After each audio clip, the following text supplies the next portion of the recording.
Hi people. I'm going to knit and try and vlog. Oh, I meant to bring out something and I forgot it. Rachel, I'm up to the wraps and I'm having a divil of a time getting the tight wraps off one needle and onto the other. So yeah, that hasn't been fun. Anyway, this is where I'm up to. Lots to talk about. I just unpacked the December 3 nice pack. I have this for number 3, but the card is wrong. It says it should be a thread pack, and it's like, I've just uploaded my video, or sorry, not just recorded my video, and it's like, oh, something's gone wrong. That's all right. It'll come out in the wash, to be honest, but it was funny. Sort of kind of like it. All right. I was trying to do this in the car. Now, when these came off the needle the first time, it was like, oh, this is going to be so much fun. But this is so tight on my needle. It's a joke. Okay, now, hang on. I need to get you there. I need to... Let me fix this. Brain not going to work while I'm a-fixin'. Okay, I'm back. Dear. All right, I love these drop thingamajiggies, the extension kind of stitches where it all unravels, but this is not unraveling as nice as I would like because my needles are too small. You know what? I cannot find 120 centimeter circular needles. I don't know if they exist. They must do, because Westy is saying to get them. And I wish I had had them, because the 80 or 100 or whatever size these are, these might be hundreds, are just that little bit tight. And I think that's why my wrap has ended up buckling over itself. And they've been that little bit tighter than they should be. So 6, 7, see, they should come off like that. 8. Yeah, but this is such a fun stitch. This is a crisscross. So you get the 4 and then you get the, oops, you get the 4. This shouldn't be that hard. Oh my God. You get the 4, you get the 4, you keep them like that. You keep them all lined up. Why have I only got 3? Because I can't count. I've got the wrong 4. Back again. I'll stop talking. Goodness me. Yeah. So much to talk about and have my brain sort out. I'm really sorry my brain has been as scattered as it has been this last month. November's been pretty bad. I wanted to, you see, this is why I didn't want to do Patreon in the beginning. I wanted to be able to commit to something and actually stick with it and get to November, and I've already dropped the ball on the weekly vlog and stuff. And just Sophie being a three-nager, she's had some really temperamental moods and wanting to be with me, wanting to be noisy, missing me when I go to work. Going back to work and working. Well, she's not a big, Christmas kid or anything. She isn't in school, so she hasn't got the extra advertising. We don't watch TV, so we don't have the extra advertising. We don't go to the store often, so she doesn't have all of that kind of stuff. So she doesn't really know Christmas yet. But I've got an afternoon shift coming up the week of Christmas, and if she was older, I think it would probably affect her more. I guess that's my point. She's younger, so me being here in the morning when she's not at school anyway isn't an issue. But I'm kind of feeling it. I didn't want to go back to work. I didn't get the job I applied for, but I got a message during the week saying that lunchtimes are much more improved. You can hear yourself think, you can have a conversation, and I don't know, maybe the pedantic bitch sniding kind of stuff has stopped. I don't know. I just didn't want to go back. I just wanted to change, and I didn't know if a change was going to help, to be honest. You know, they say as change is as good as a holiday. I don't know. I'm just ready. I was ready to move on. Maybe having 3 weeks off, I'll be fine when I actually go back and fall into the usual routine. I don't know. We'll see. But yeah, I was ready for a change. And then I found that one of my old people that I worked with is coming back. He's actually on leave. This is how crazy my job is. He's actually on leave. He's paid or salary sacrificed his pay for 3 years to get 1 year off work. Somebody's private helicopter going up the valley. Okay, so this scheme that we have the ability to tap into is basically so if you salary sacrifice for 3 years, as in you take a quarter of a pay cut, okay, and your pay then gets accrued so that after 3 years of working at lower pay, you can take a whole year off work and get paid that same amount when you're not working at all. So he's off touring Australia and all that kind of thing with his wife, which is a fantastic facility to use, to have, and know that you've still got a job at the end of the day. Right, well, my job is such that he has now applied for a vacancy that's in my department, and he's got it. He's still on leave until April. It's the end of November, beginning of December, right? So he's filled a position and nobody's going to be working in it until April. Now, I struggle with that mentally. I kind of go, where is the benefit to us as a section to have this extra worker? Now, granted, he knows the system, so when he comes back, he's just going to jump in both feet and, you know, get the tougher non-rookie positions. But it's still like, why? It just doesn't make any sense. They do the same for people on maternity leave. The girl who got the most recent job, she was on maternity leave, I think, for a year. So she was holding up this vacancy for a year, not filling the position as a body. Now she has actually come into the job and she knows jack shit. She knows absolutely nothing. She's very much a beginner and is asking the beginner questions, which is fine. But I'd rather she would ask the questions than not. But she is not an experienced person who is coming into the job to fill the position. And look, you know, we have to start somewhere. That's fine. She will be fine when she gets her feet, but at the moment she's just, you know, asking the questions, not used to it. And I share an office with a girl who is equally new, effectively, who's still asking those weird questions. So, you know, don't have a problem with the weird questions. It's just like, if you're going to apply for a job, surely you should.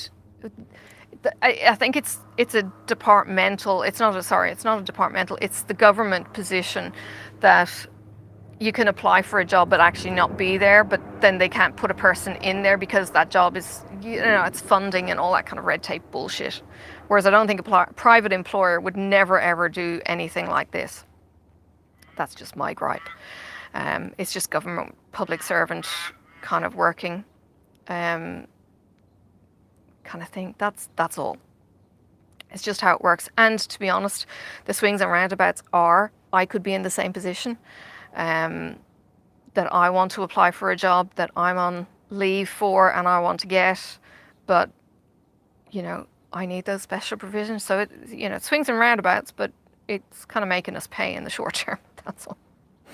Okay, bitching over. Yeah. Okay, last weekend. Last weekend, I sat on the beanbag for 5 hours, 6 hours. 6 hours, I think it was, in the end, 11 till 6. And sat in a webinar and became a certified, insured wildlife rescuer. Woo! So I learned how to grab padamelons, sort of, kind of. I would actually do it again, to be honest. I asked if there was a cheat sheet and they said no, of how you pick up hoppers, how you pick up possums. So the trick, and I've got to try and remember this is why I needed a cheat sheet, because it might be a year before I pick up something again. So hoppers you pick up by the tail, only after a certain age. Otherwise you pick them up maybe bodily if it's a pinky. And possums, climbers, you pick up by the tip of their tail. Some birds, they can bite you and they're going to be gentle-ish or not hurt you. Other birds are going to rip pieces off you, so have gauntlets. You know, yeah, it was interesting. Echidnas, don't put them in your car. Put them in a crate. Do not put them loose in your car. They will bury themselves through the car. And there were 2 stories of silly police officers who put echidnas in their car in a cardboard box, and the echidna has dug through the cardboard box, dug through the car seat, and caused $4,000 worth of damage. And another one put it into the glove box and apparently got into the glove box and through all the electrics and caused another colossal amount of damage. Beggars belief. But I have seen echidnas. I had a dog called Guinness. He was a border collie blue heeler mixer. His mum was a border collie. They think his dad was a blue heeler something or other from across the road. This thing looked like a sheep. He was weird as all hell. He got more neurotic as he got older, but he would find echidnas on our 5-acre block, and he would just bark, bark, bark, bark, bark. Absolutely insane. It got to the point where I recognized he's barking at an echidna, because I just hear this crazy barking going, what the fuck, what's wrong with, have we got a snake? Anyway, got to learn this is his echidna bark. The echidnas, the poor thing, would bury themselves down. Now they're literally the size of a dinner plate, dustbin lid, okay? No kidding, they're the size of a dustbin lid. And what they do is they bury themselves down in the ground. Now, think of a hedgehog. They're all spiky, except these echidnas have big spikes, right? Fat spikes, not long spikes. They're short spikes. But you're basically looking at a hairbrush digging itself down into the ground and flapping mud, soil up with its back feet into the dog's face, who's bark, bark, bark. He's got blood out of his mouth because he's tried to bite the stupid thing. Jeez. So they bury themselves down, and they can feel you walking through the ground, so they will stop, or they'll bury themselves even more. And they can bury themselves in such a way that their spikes stick out to the sides of the ground, and their feet go out even further, and they just limpet themselves into the ground. All that's left for you to lift, touch, are spikes. They're incredible. And then they've got these little heads, tiny, tiny heads, like, and a beak, like my little finger out the front. And they waddle and roll when they actually walk, when you see them walking on the road. They are the funniest, funniest creatures. They really are. So Guinness used to go absolutely mental. Now, I did pick up an echidna once. I was able to get a shovel under it and put it on the shovel and took it over the fence to where Guinness couldn't get at it. Oh lordy, I learned just to get Guinness away from it and just leave it be, and the echidnas, you know, sorted themselves out. They came out of the dig in and pottered off and did their own thing, but they were funny creatures, really, really funny. They call baby echidnas puggles, which is the cutest name, and the ABC national TV radio stations here actually call their toddler TV the puggles, and they have special TV shows for puggle kids, for little kids. It's quite cute. So yeah, and they've got a little logo of a puggle echidna as the logo. Oh goodness, I'm knitting. I should be purling. Hang on, give me 2 seconds to fix. Doofus.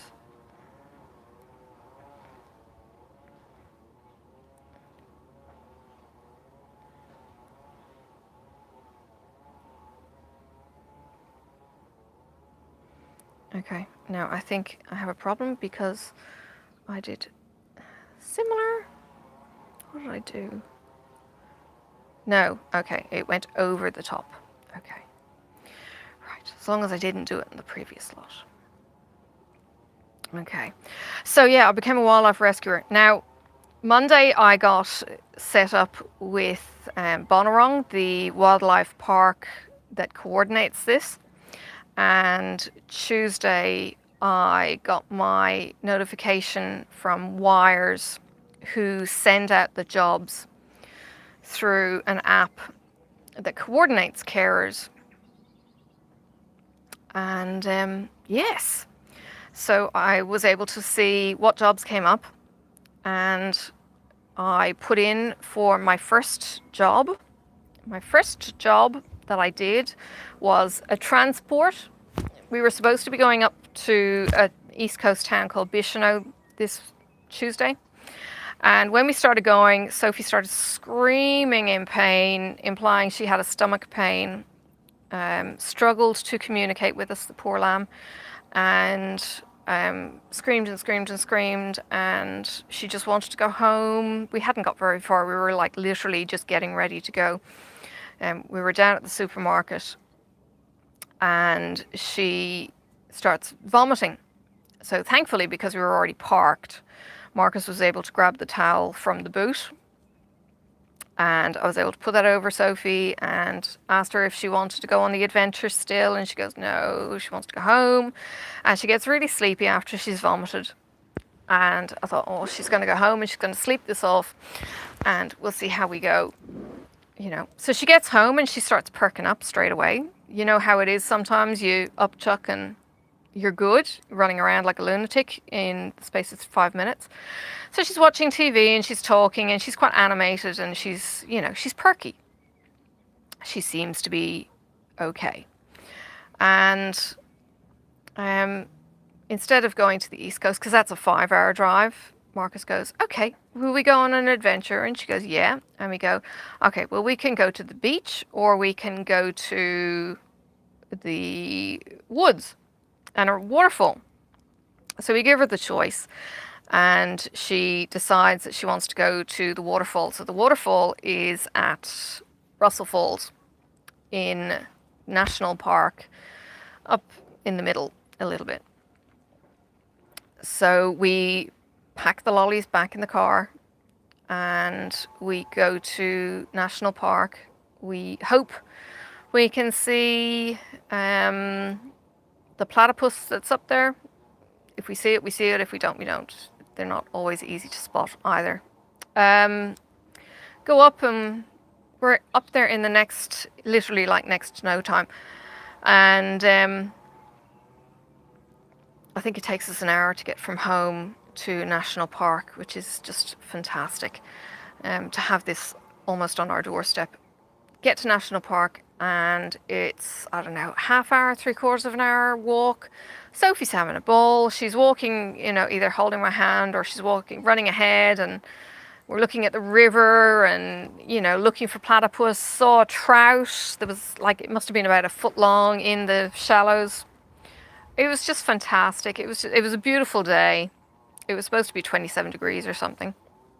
So it was a really nice day, even though our plans had been thwarted the day before.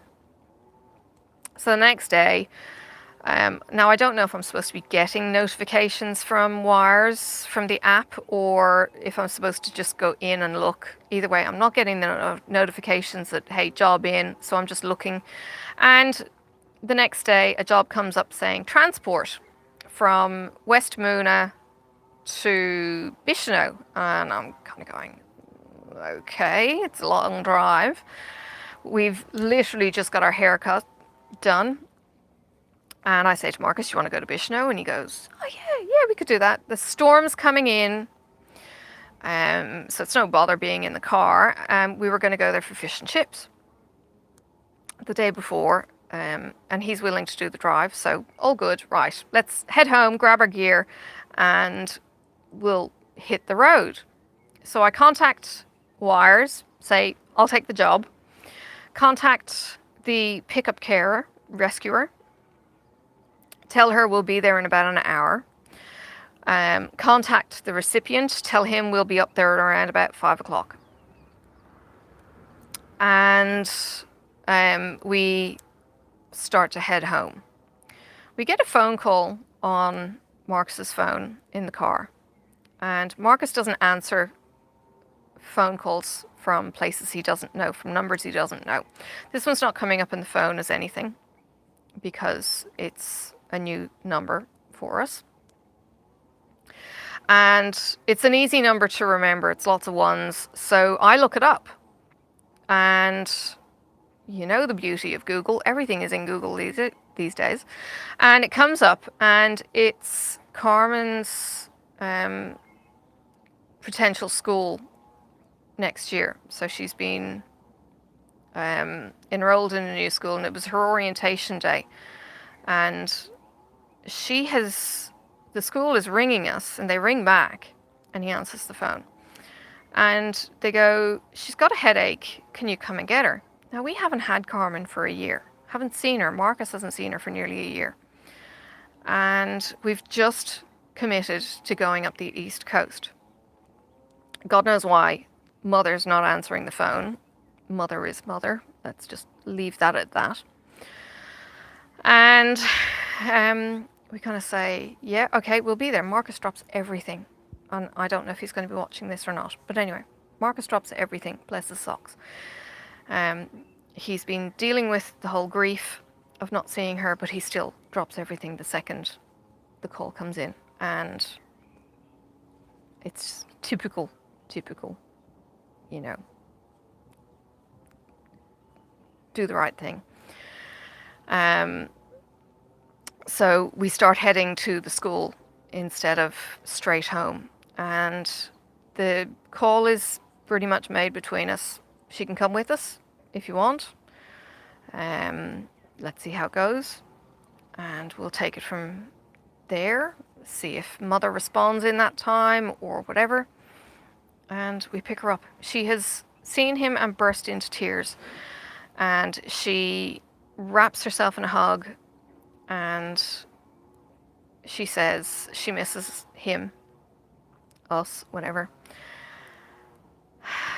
She says that she wants to come with us. And we're both kind of going, what the hell? What's going on? At the back of our minds, not saying anything. Tell her that we're going up the East Coast on an animal rescue. And she's going, yeah, okay. She wouldn't have had a clue what we were doing. And, oh, have I done a thing?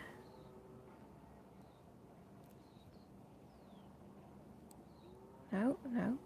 Oh, I have. I've done a thing. Hang on. I need to...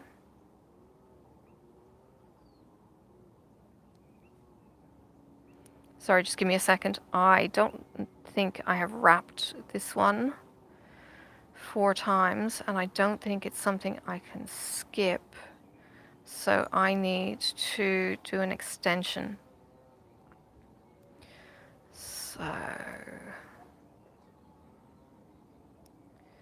let me think this one through just a smidge. I'm going to need my needle.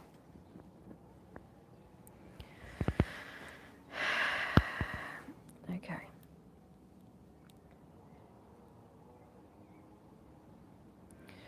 So if I do this, so I basically want to, goodness, knit and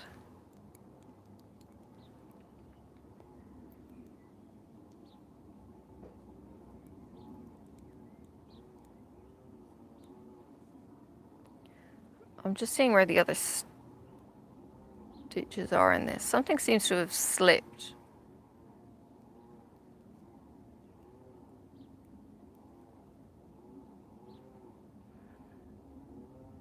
No, you don't go there. You do, but where's the other one?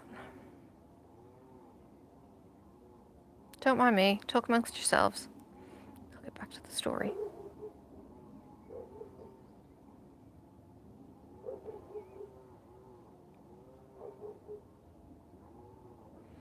I've had to learn how to do so much repairing. It's, well, it's a good skill to have. Let's leave it at that.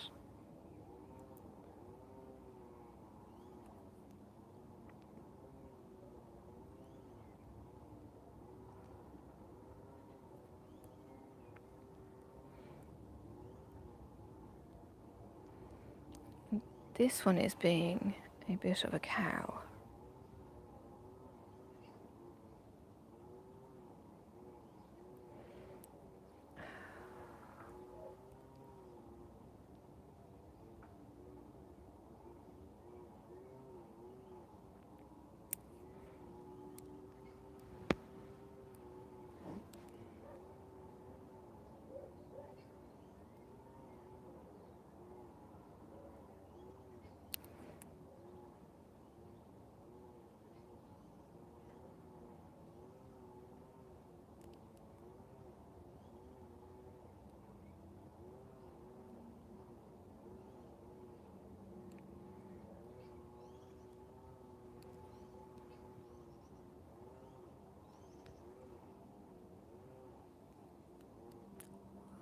Is it doing it? It's like it's pulled the wrong line of floss yarn.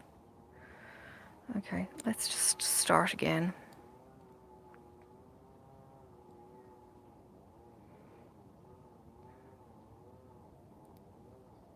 Okay. Now I need, well, yeah, okay. That's just evened out. No, what have I done?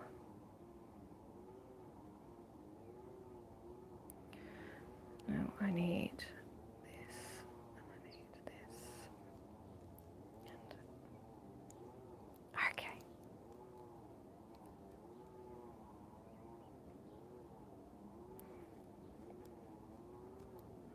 Stretch these all out. Okay, and now I think I'm cooking with diesel. All right. 1, 2, 3, 4, 5, 6. 2 more. Okay.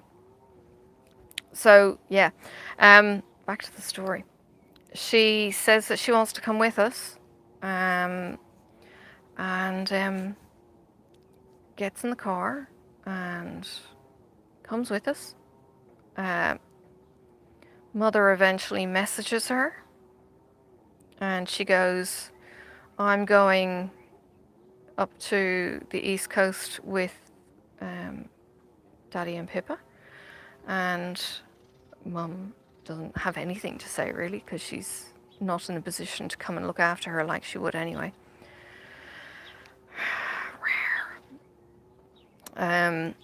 So yeah, we take said kid up the East Coast with us. Now Marcus had previously suggested we offer to take her for a drive or whatever, and that kind of thing. So maybe we'll do that during the year or whatever, during the summer even.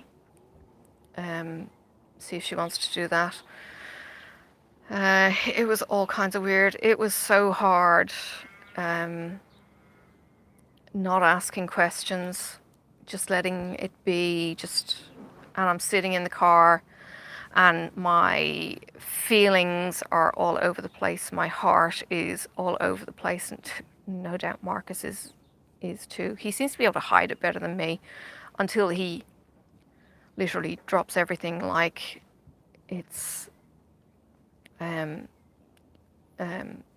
you know, an urgent duty drive to go somewhere, you know, and I know exactly what's going on in his head, and it's like, you son of a bitch, you've been hiding it so well. But I know exactly that this has, you know, this is the day that he's been kind of waiting for, kind of, almost,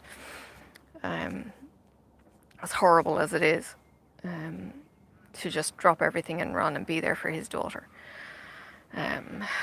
You know, because she's been warped by the adults in her life. Anyway, yeah, so she comes with us, and it's all kinds of weird. Some stories come out, some don't.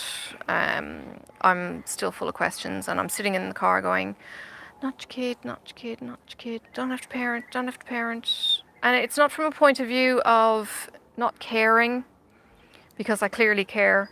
It's from the point of view of, stop it, just back off, backpedal, just shh the brain, which is running a million miles an hour. You know, and all of that. So yeah, we have a nice day. We drop off the Patamelon. We get to see the rehabilitation center that we're taking it to. We get a tour. We get to see paddies, baby paddies. We get to see wombats. We get to see 2 leeches climbing up the fence wall to me. Far out. I've never known a leech to even do this. And Jeff, the rehabilitator, is going, oh, they're clever leeches. Literally 2 leeches are climbing up this metal fence that I had been leaning against at the top on a wooden railing, sniffing me out. There must be something in my blood, because mosquitoes can sense it too. And Marcus is quite happy for me to be with him so that I can just distract the mosquitoes to me rather than him. So I've been bitten a couple of times on my arm. No, I don't think we had sprayed each other. We had sprayed each other at the national park the day before, but I must have missed bits and they bit me. Bastards. What is the purpose of a mosquito? Answers on a postcard, please. Other than effectively spreading malaria and all sorts of other things. It's like, is there a beneficial behavior in a mosquito? Seriously. It's like, God, what were you playing at when you made these? Them? Fleas? Ticks? Why? Why? Of all creatures. I went out for coffee today with somebody who had met as a local diamond painter, who's now a friend. And her other question is wasps. Why wasps? That's her why. It was just, why? Bizarre. Weird creatures. Why do they exist? So yeah,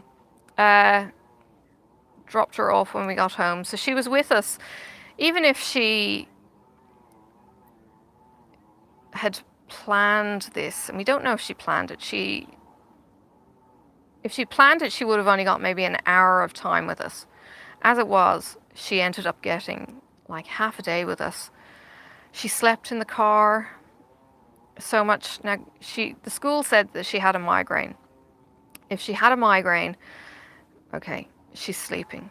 She always sleeps when we get her on her first day, because she sleeps so badly at her mother's, if she's even on a fucking bed at her mother's. Yeah. Anyway, I don't know what's going to happen in the future. I don't know if we're going to see her again in the near future. She's got her graduation at school that I can't make because I'm in work and can't get the time off. I'm pissed as all hell with that, but yeah. But having her interact with Sophie and Sophie survive as well as she did, she's not asking, you know, can she see her or anything like that. So having her go to the end of year thing will be fine. I'm not worried about that with her now. So we'll wait and see. Yeah. And Marcus's comment was, well, life is a funny way of throwing curveballs, hasn't it? Yep. He seemed to deal with it reasonably well. He's got a headache for the last couple of days, not quite sure why. Possibly stress-induced. He's not going to tell me if it is. He just wants to chill, watch TV. Been watching an awful lot of Dexter. We watched the season finale last night of season 8. So we're on to season 7. So we're on to the final season 8 now, which I think is the final season. Like, it doesn't go any further, because it finished back in the mid-20 to in the teens. So yeah, it's about to finish. So I don't know how it finishes. Be interesting. I don't think he ever got caught.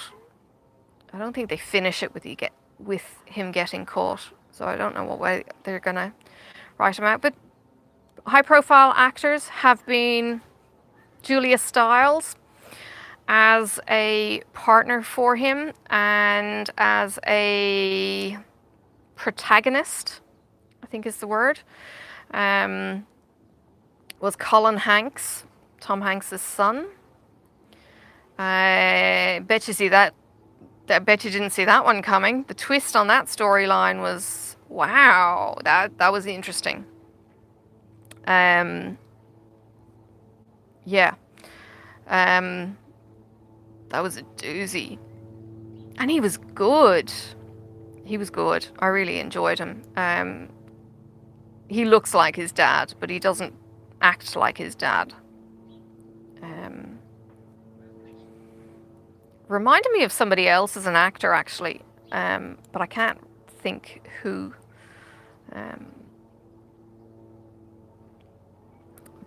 Yeah, I didn't know what I would make of Dexter, to be honest, but it's not bad. I have enjoyed it. Just trying to line these up. So yeah. Well, this was meant to be a vlog with me. Yeah, we're getting up there time-wise. Here's another private chopper going up the valley. I don't know what's going on.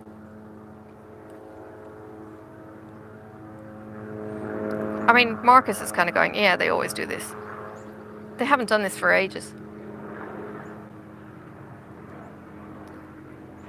But it's on a direct path up the valley, taking a particular route.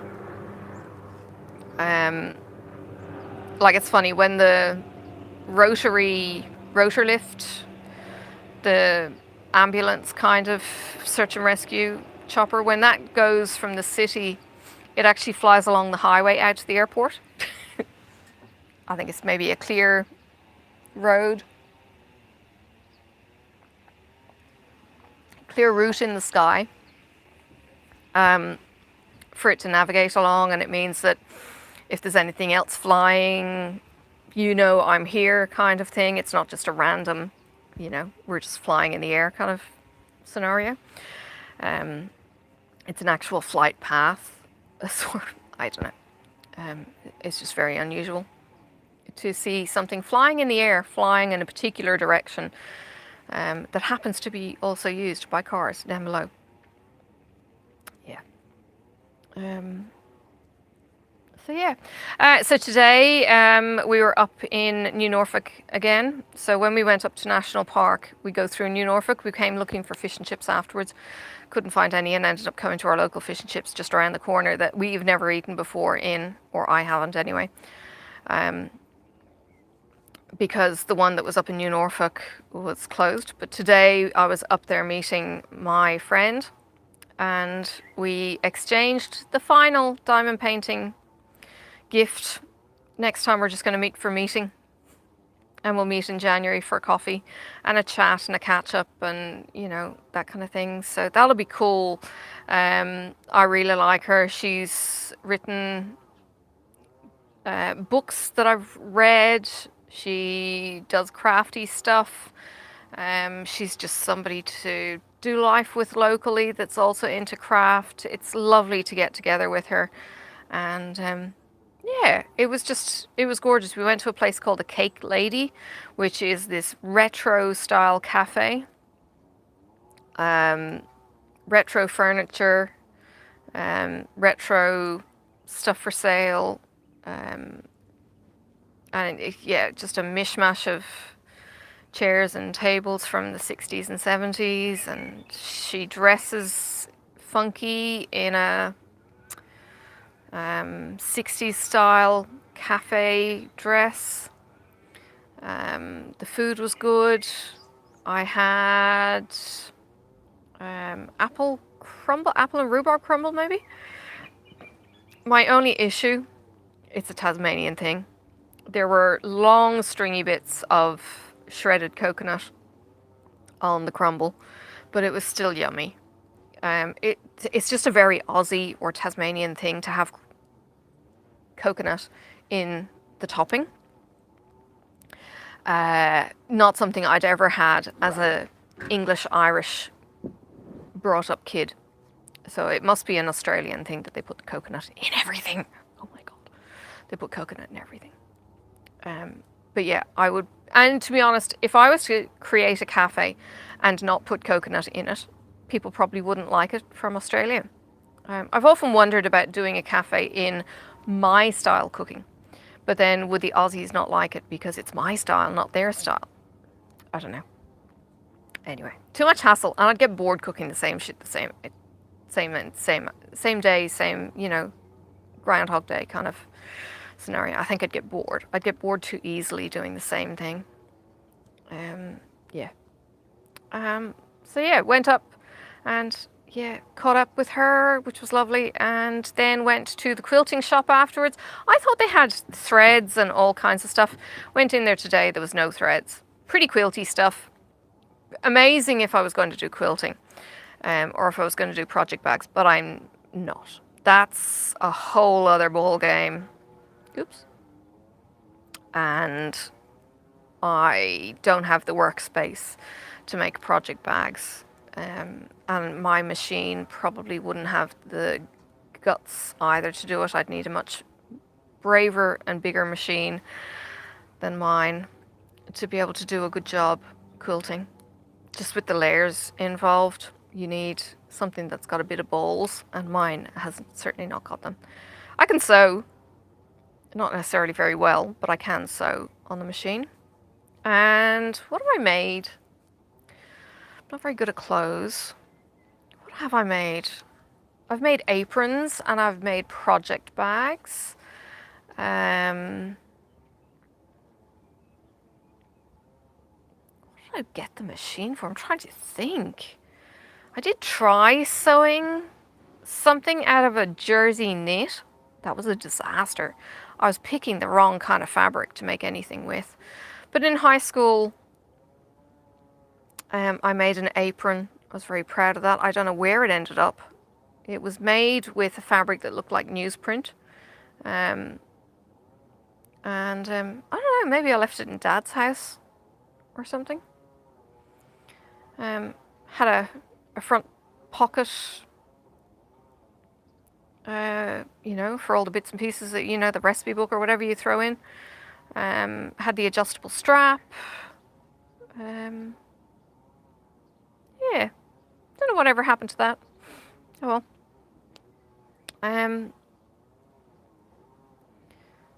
I didn't make kids' clothes either. I might have just used it for hemming. Gosh, what a waste. Yeah. Well, memory.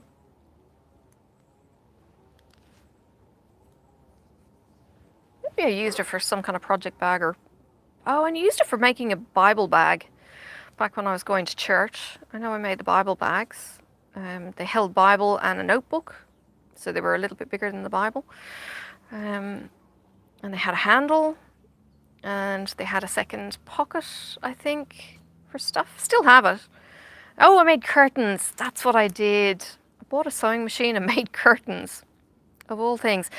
I don't think I think I hand quilted the baby quilts. I don't think I ever machine quilted those. Yeah, curtains. Curtains in both houses. I think I borrowed Dad's machine in Ireland and I bought my own machine here just for a couple of $100 like 20 years ago. Yeah, curtains. Simple, straight lines. Seriously, simple, straight lines. Yeah. I thought I would get into making quilts, but didn't. And as I said, this machine just does not have the balls. It's such a lightweight. I'd have to get a much beefier machine if I was going to do quilting kind of stuff. I've got a caught thread here. Hang on. See if I can drop that when I get the rest out. Entertain yourselves for a second while I think, and here we go. Right, got it. Okay, get off. Right, perfect. Yeah, so the plans then for this week, I will be stitching the final part of There Is No Planet B. I'll be continuing to knit.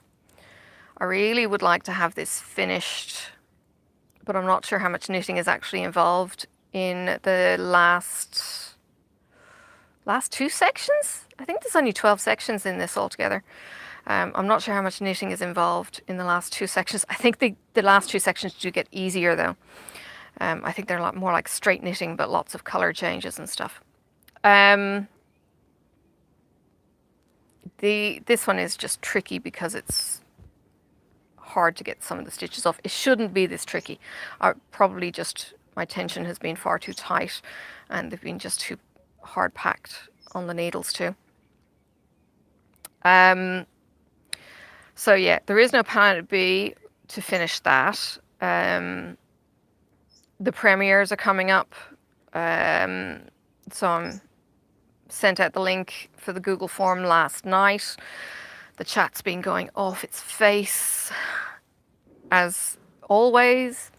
I'm trying to think of a challenge. I cannot think of a challenge that's kind of like chubby bunnies, not threatening, not going to kill anyone, and people will actually want to do. It doesn't have to be a challenge, of course. I do realize that. But I'd like something that can kind of focus people. There's new people that I've seen already. Becca, she's only got 100 subs. She's very nervous about doing it. Things like that.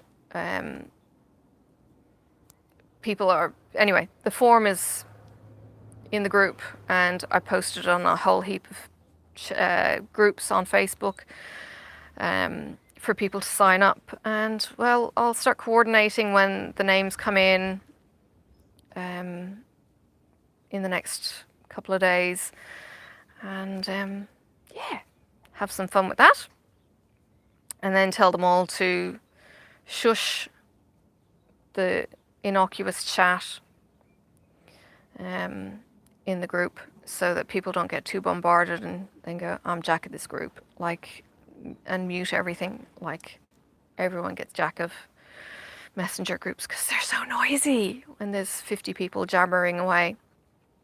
And then when you want to send a serious message, they get lost in the chatter. So, yes. I don't know, maybe there's a better way to do it. Maybe like a bulletin board or something. There are lots of other general chats that people can join.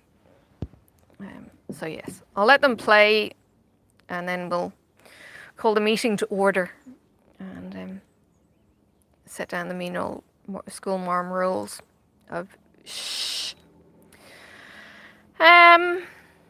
Yeah, it's a gorgeous day. We had storms yesterday. I don't know if we've got storms today or tomorrow. It's only 20 degrees sort of thing, but it's beautiful blue skies. Birds, you could probably hear, are going nutty. Yeah, it's nice.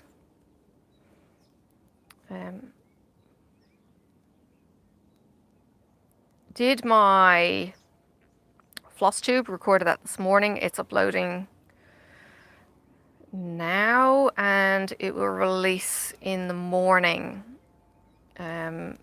which I'm recording this live. You know what? Oh yeah, it's the time of day. I might just release this tonight. I normally like editing and putting a starter and a finisher on my vlogs. I don't know, maybe I won't edit this time. It's been okay. I haven't had Sophie interrupting or anything. I might just bump this straight up. I don't need thumbnails necessarily on a vlog, protecting it because it doesn't go out to general consumption. So I'll let you go, and this is going to take me forever to get 435 looped stitches off one lot of round onto another. So I don't imagine it's gonna be quick. I think that's the... I'll count those crisscrosses. Hang on. Oh.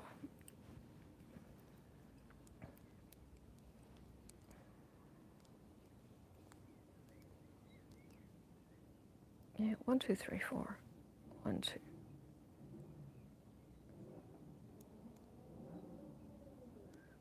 It looks like 2, but it's 1. Yep. Okay. All right. So yeah, I'll let you go. I'll throw this up. It's 1:30 here, which means that it's stupid o'clock in Ireland. So I will release this tonight. It's 2:30, so I'll release this for the morning in Ireland, and Rachel can watch it in the morning when she's having her cuppa or breakfast, and Heather will still be up, and whoever else watches these, if they sign up to Patreon. Yeah, I'll see you on FlossTube. This is like nearly an hour. This is because I'm knitting and I'm not just chatting. Of course, I'm going to repeat myself when I go to, well, I won't be able to repeat myself all of it because, you know, the kid thing is a bit more private. So that is more for people that I know rather than anyone who can watch and hear the intricacies. Yeah. Mama Bear came out, put it that way. Yeah. Bye. Talk to you guys soon.